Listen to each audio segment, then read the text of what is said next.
2016లో 8,000 కోట్ల వాల్యూ ఉన్న కంపెనీ 2019కి వచ్చేవరకు 500-600 కోట్లకు అమ్మేశారు. ఇంత లాస్ ఎలా జరిగింది? ఆ కంపెనీ దగ్గర 7 లక్షల మంది మర్చెంట్స్ ఉన్నారు. ఆ కంపెనీ యాప్లో దాదాపుగా 40,000 ప్రొడక్ట్స్ ఉండేవి. ఒకానొక స్టేజ్లో ఫ్లిప్కార్ట్, అమెజాన్ తోటి గట్టి పోటీ ఇవ్వగలిగిన కంపెనీ సడన్గా ఇంత లాస్ ఎలా అయిపోయింది? మార్కెట్లో నుంచి బయటికి ఎలా వెళ్ళిపోయింది?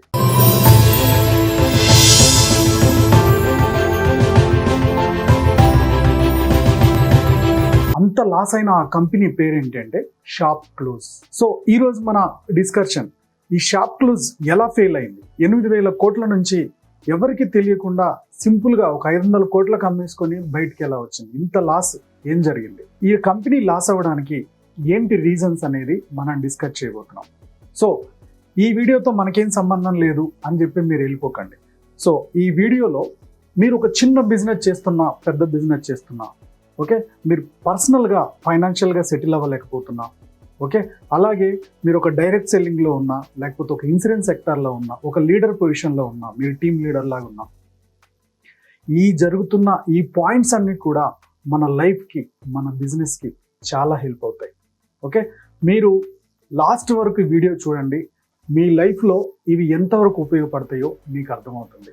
డైరెక్ట్ సెల్లింగ్ బిజినెస్ గురించి ఎలాంటి ఇన్ఫర్మేషన్ తెలుసుకోవాలనుకున్నా డిస్క్రిప్షన్లో మా వాట్సాప్ గ్రూప్ లింక్ ఇస్తున్నాను. అందులో లాగిన్ అయిపోయి మీకు కావాల్సిన ఇన్ఫర్మేషన్ మాకు వాట్సాప్ చేయొచ్చు. హలో ఫ్రెండ్స్, నేను మీ రామకృష్ణ. మన రోజు లైఫ్కి సంబంధించి, ఫైనాన్స్కి సంబంధించి, డైరెక్ట్ సెల్లింగ్ సంబంధించి చాలా టాపిక్స్ మాట్లాడుకుంటాం కదా. ఈరోజు ఒక ఫెయిల్యూర్ స్టోరీ నుంచి మనం ఎలాంటి నీతి నేర్చుకోవాలి, ఆ తప్పులు మన లైఫ్లో కూడా జరగకుండా మనం ఎలా జాగ్రత్త పడాలనేది చూడబోతున్నాం. 2011లో రాధిక అండ్ సందీప్ అగర్వాల్ కాలిఫోర్నియాలో సంజయ్ శెట్టిని కలిశారు. సో వాళ్ళ బిజినెస్ ప్లాన్ ఐడియా ఇచ్చారనమాట. ఈ సంజయ్ శెట్టి కూడా ఈ బిజినెస్ ఆపర్చునిటీ నచ్చింది. సో దీన్ని ఇంప్లిమెంట్ చేద్దాం అనుకున్నారు. ఇంప్లిమెంట్ చేద్దాం అనుకుని అతను ఏంజల్ ఇన్వెస్టర్స్ని కలవడం స్టార్ట్ చేశాడు.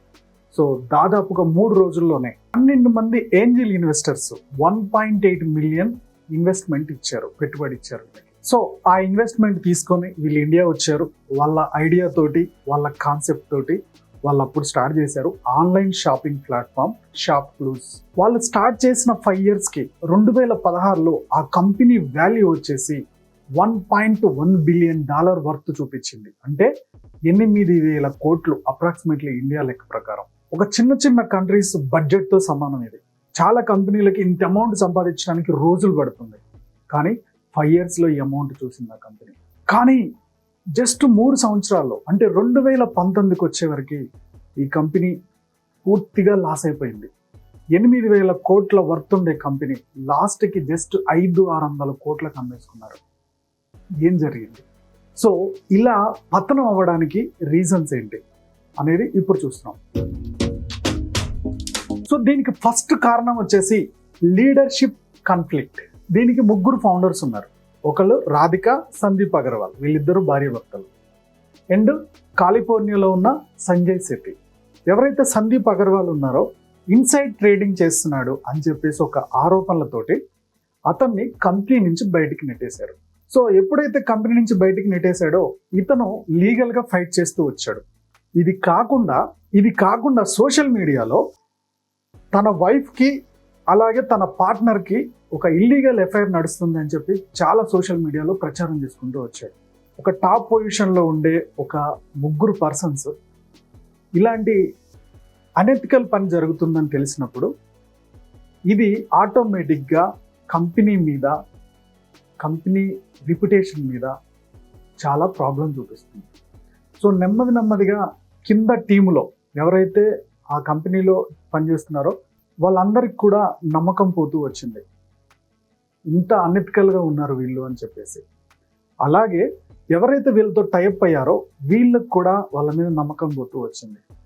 సో ఇది మొట్టమొదటి రీజన్, లీడర్షిప్ కాన్ఫ్లిక్ట్. పై స్థాయిలో ఎప్పుడైతే లీడర్షిప్ కాన్ఫ్లిక్ట్ వస్తుందో ఆటోమేటిక్గా ఆ కంపెనీలో ప్రాబ్లమ్స్ రావడానికి చాలా స్కోప్ ఉంటుంది.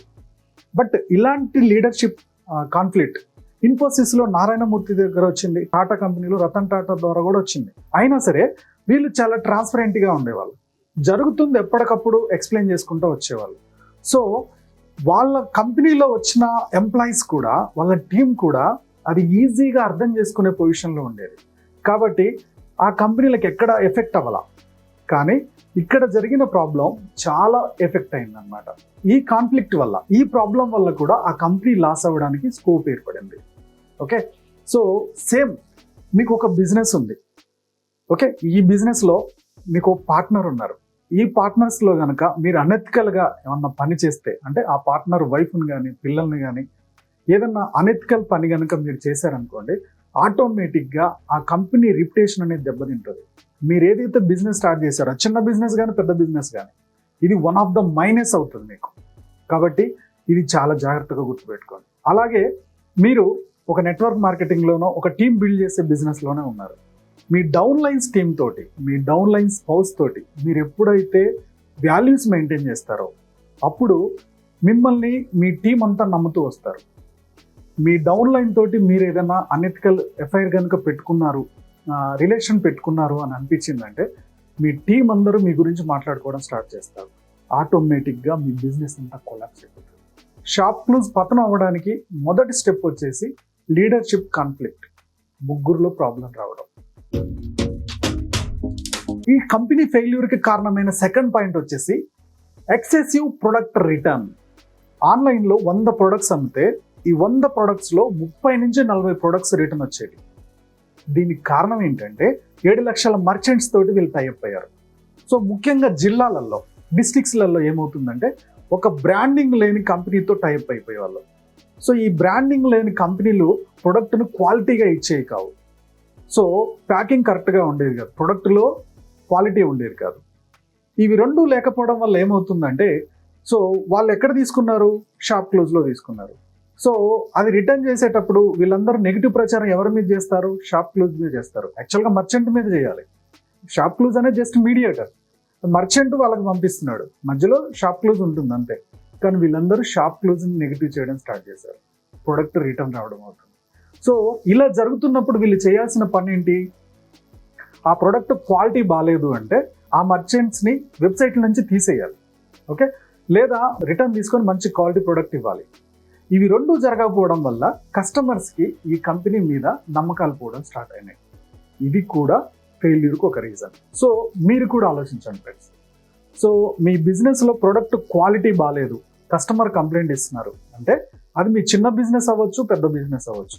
ప్రొడక్ట్ క్వాలిటీ బాగాలేదు, కస్టమర్ కంప్లైంట్ ఇస్తున్నాడు అంటే మీరు ఆ కస్టమర్కి బెస్ట్ క్వాలిటీ ఇవ్వడానికి ట్రై చేయండి. ఎప్పుడైతే మీరు బెస్ట్ క్వాలిటీ ఇస్తూ ఉంటారో కస్టమర్స్ మీతో పాటు ఎక్కువ రోజులు జర్నీ చేయడానికి స్కోప్ ఉంటుంది. థర్డ్ వన్ వచ్చేసి lack of disruptive and innovative approach. Shop clues వచ్చే టయానికి అమెజాన్ ఇంకా మార్కెట్లోకి రాలా. అప్పటికి ఫ్లిప్కార్ట్ చిన్న మార్కెటే, స్నాప్డీల్ కూడా చిన్న మార్కెటే. ఓకే, సో కొన్ని రోజులకి అమెజాన్ కూడా వచ్చింది, అంటే కాంపిటీషన్ పెరిగింది.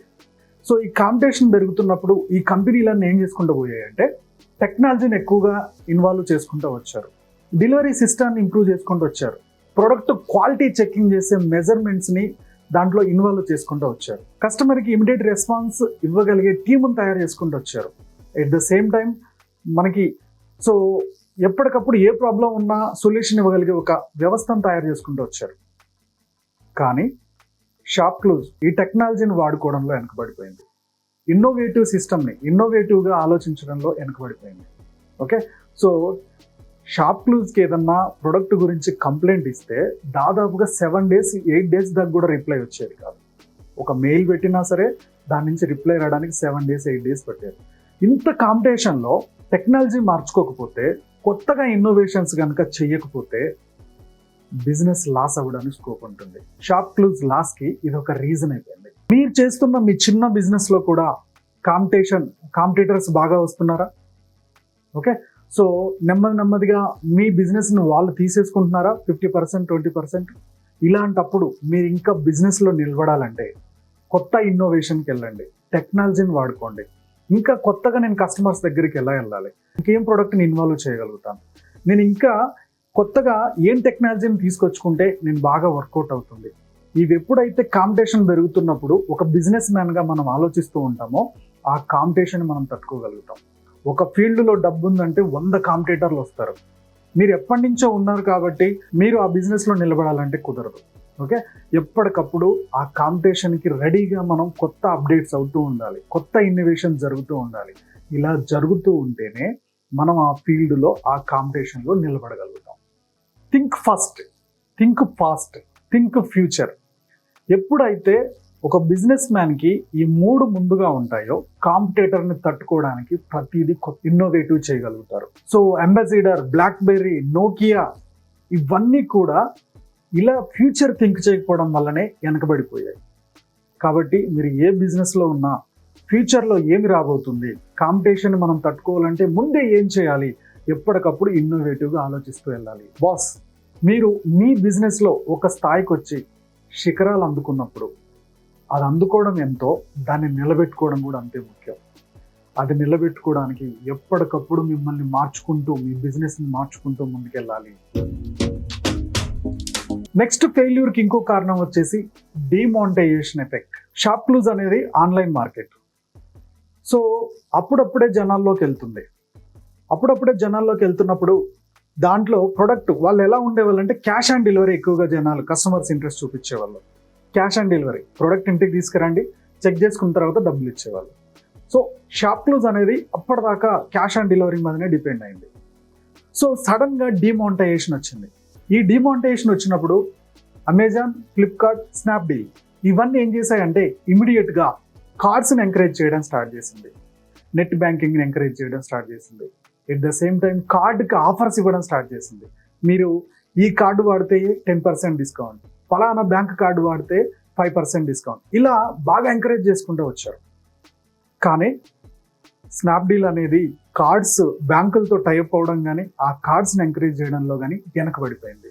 ఈలోపు ఏమైంది, దాదాపుగా స్నాప్డీల్ 30-40% మార్కెట్ని అమెజాన్, ఫ్లిప్కార్ట్ లాగేసుకున్నాయి. ఓకే, సో దీన్ని బట్టి మనకేం అర్థం కావాలి? సో బాస్, కొన్ని ఎక్స్టర్నల్ ఫ్యాక్టర్స్ కూడా మన బిజినెస్ మీద ప్రభావం చూపిస్తాయి. ఓకే, స్నాప్ క్లూజ్ కనుక బ్యాంకులతో త్వరగా టైప్ అయ్యి డిజిటలైజేషన్ తొందరగా పట్టుకొని కార్డ్స్ని కనుక ఎంకరేజ్ చేస్తుంటే తన కస్టమర్స్ని నిలబెట్టుకునేదేమో. కానీ ఒక్క డిమానిటైజేషన్ తోటి బిజినెస్ ఆగిపోవడం ఏంది బాస్? నెక్స్ట్ ఆల్టర్నేట్ ఆలోచించాలి కదా, మిగిలిన కంపెనీలు ఆలోచించాయి కదా.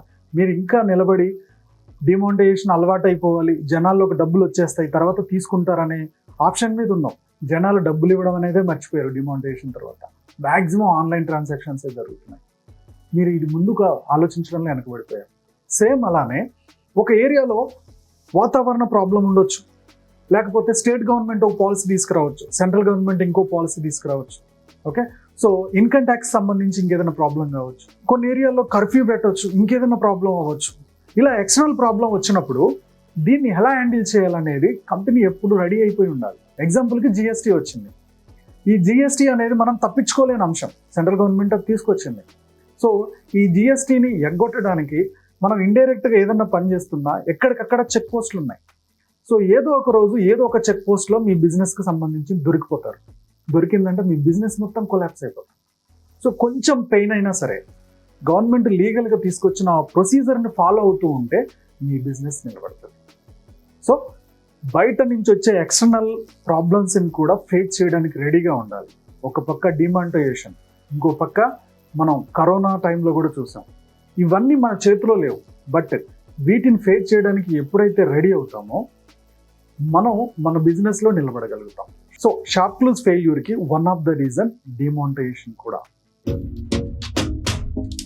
నెక్స్ట్ ప్రాబ్లం వచ్చేసి ల్యాక్ ఆఫ్ ఫండ్స్. ఈ ఆన్లైన్ బిజినెస్ కంపెనీస్ అన్ని కూడా ఏం చేస్తాయంటే ఒక ఇన్వెస్టర్స్ దగ్గర నుంచి మనీ తెచ్చుకుంటాయి. ఈ మనీ తెచ్చుకొని వీళ్ళు ఈ వెబ్సైట్లో తీసుకోవడానికి ఆఫర్స్ ఇస్తాయి, ఎంకరేజ్ ఇస్తాయి, 30%, 40% డిస్కౌంట్ అని ఎంకరేజ్ చేస్తాయి.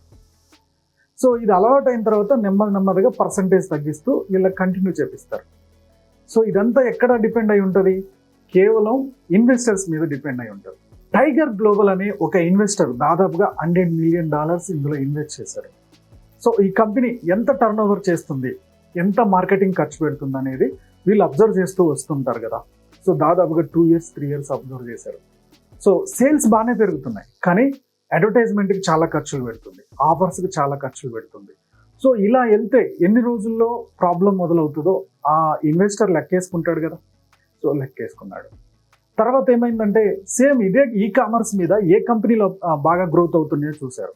అమెజాన్, ఫ్లిప్కార్ట్ బాగా గ్రోత్ అవుతుంది. సో ఈ టైగర్ గ్లోబల్ ఏం చేసిందంటే తీసుకెళ్ళిపోయి తన ఇన్వెస్ట్మెంట్ అంతా ఫ్లిప్కార్ట్ మీద ఇన్వెస్ట్ చేసింది. సో ఇప్పుడు ఈ కంపెనీ దగ్గర పెట్టుబడులు లేవు. అంటే ఒక రోగం వచ్చిన పేషెంట్ ఉన్నాడు, ఆ పేషెంట్ హాస్పిటల్లో చూపించుకుందామన్నా, టాబ్లెట్స్ తెచ్చుకుందామన్నా డబ్బులు లేకపోతే ఎలా అవుతుందో సేమ్ ఇన్వెస్టర్స్ మీద డిపెండ్ అయిన ఒక కంపెనీ మీద ఇలానే అవుతుంది. సో ఆల్రెడీ ఇన్వెస్టర్స్ పక్కకి వెళ్ళిపోయారు. ఇన్ని సంవత్సరాలు ఉన్నా మీకంటూ ఒక ఫండింగ్ రెడీ చేసుకోలేకపోయారు. మనీ వస్తుంది, ఈ వచ్చిన మనీని ఎప్పుడైతే ఒక ఫండింగ్ రెడీ చేసుకుంటామో, ఇన్వెస్టర్ లేకపోయినా సరే ఈ అమౌంట్ తోటి మనం ఆఫర్స్ ఇవ్వగలుగుతామో ఆ కంపెనీ నిలబడుతుంది. దీన్ని బట్టి మనకేమర్థం అవ్వాలంటే పొద్దాక మనం బయట నుంచి తీసుకొచ్చే అమౌంట్ మీద బిజినెస్ డెవలప్ చేస్తున్నప్పుడు దాంట్లో నుంచి అందరికీ అన్ని భాగాలు ఇస్తూ వెళ్ళిపోతూ ఉంటాం. కానీ ఎమర్జెన్సీ ఫండ్ ఒకటి రెడీ చేసుకోవాలి. రేపటి రోజున మనకి పెట్టుబడి పెట్టే వాళ్ళు వెళ్ళిపోతే ఈ బిజినెస్ లాస్ అవ్వకుండా కొత్త ఇన్వెస్టర్ వచ్చేంత వరకు ఈ బిజినెస్ నడిపించాలంటే మన దగ్గర ఒక ఫండ్ రెడీగా ఉండాలి. సో షాప్ క్లూస్ ఇది రెడీ చేసుకోవడంలో వెనకబడిపోయింది. ఇలా ఈ పరిస్థితి రాకుండా ఉండాలంటే ఎన్ష్యూర్ టైట్ మేనేజ్మెంట్ పర్ఫెక్ట్గా చేసుకోవాలి. Ensure lean manage expenses, analyse competition. ఎప్పటికప్పుడు మనము ఖర్చులు తగ్గించుకుంటూ ఎలా గ్రోత్ చేయాలి, ఎలా సేవ్ చేయాలి, సో రేపు సడన్గా ఏమన్నా ప్రాబ్లం వస్తే ఎలా హ్యాండిల్ చేయాలనేది రెడీగా లేకపోతే సో బిజినెస్లో నిలబడడం అనేది కష్టం అవుతుంది. లాస్ట్ పాయింట్ వచ్చేసి ఫెయిల్డ్ మర్జర్. సో 8,000 కోట్ల టర్న్ ఓవర్ ఉన్న కంపెనీ నెమ్మదిగా పడిపోతూ వచ్చింది. లాస్ట్కి ఇంకొక ఆన్లైన్ ప్లాట్ఫామ్తో కలవడానికి ప్రయత్నాలు మొదలేసింది. షాప్ క్లూజ్ స్నాప్ డీల్తో కలవడానికి ట్రై చేసింది. సో ఇద్దరికి చాలాసార్లు మీటింగ్స్ జరిగాయి, కానీ ఎక్కడ కూడా వర్కౌట్ అవ్వాల. ఎందుకంటే ఒక్కసారి నువ్వు గ్రోత్ అవుతున్నప్పుడు నిన్ను గొప్ప రాజులాగా చూస్తారు. ఎప్పుడైతే పడిపోతూ ఉంటావో నీకున్న వర్త్ కన్నా ఇంకా తక్కువకి అడుగుతూ ఉంటారు. సో కాబట్టి ఈ రెండింటికి అగ్రిమెంట్ కుదరలేదు, స్నాప్ డీల్ కొనలా. సో లాస్ట్కి ఏమైంది, సింగపూర్కు సంబంధించిన ఒక కంపెనీ దాదాపుగా 500 కోట్లకి అది కొనేసింది. 8,000 కోట్ల టర్న్ ఓవర్ ఎక్కడ, అంత గొప్ప వర్త్ ఏంటి, లాస్ట్కి దాదాపుగా ఒక 10% 20% అమౌంట్కి అమ్మడం ఏంటి. ఇది స్నాప్డీల్ పతనాలకి కారణం. కాబట్టి ఫ్రెండ్స్, మీ బిజినెస్ గొప్పగా ఉన్నప్పుడు పార్ట్నర్స్ ఎంతమంది అయినా వస్తారు. మనం ప్రాబ్లంలో ఉన్నప్పుడు మనము అమ్ముదామంటే అమ్మబోతే అడివి, కొనబోతే కొరివిలాగా ఉంటుంది. కాబట్టి మనం ప్రాబ్లంలో ఉంటే ప్రతి ఓడు తక్కువ చేసే కొందాం అనుకుంటాడు, ఇంకా తక్కువలో తీసుకొచ్చేద్దాం అనుకుంటారు. మన అవసరాలు వాళ్ళకి ప్లస్ పాయింట్లు అవుతాయి, మన ఇబ్బందులు వాళ్ళకి ప్లస్ పాయింట్లు అవుతాయి. కాబట్టి ఇబ్బందులు వచ్చేదాకా బిజినెస్ని తీసుకురాకూడదు. ఓకే ఫ్రెండ్స్, సో 8,000 కోట్ల టర్న్ ఓవర్ చేసిన వర్తున్న షాప్ క్లూస్ పతనం అవ్వడానికి దాదాపుగా 6 కారణాలు చెప్పాను. ఇందులో 3వ కారణం ఏంటనేది కామెంట్లో పోస్ట్ చేయండి. ఈ ఫెయిల్యూర్ స్టోరీని మీ బిజినెస్కి అన్వయించుకోండి. ఇలాంటి ప్రాబ్లమ్స్ మీ బిజినెస్లో రాకుండా జాగ్రత్త పడండి. సో మీరు బాగుపడుతూ ఇండియన్ ఎకానమీ గ్రోత్కి హెల్ప్ అవుతారని మనస్ఫూర్తిగా కోరుకుంటూ గో సెల్ఫ్ మేడ్.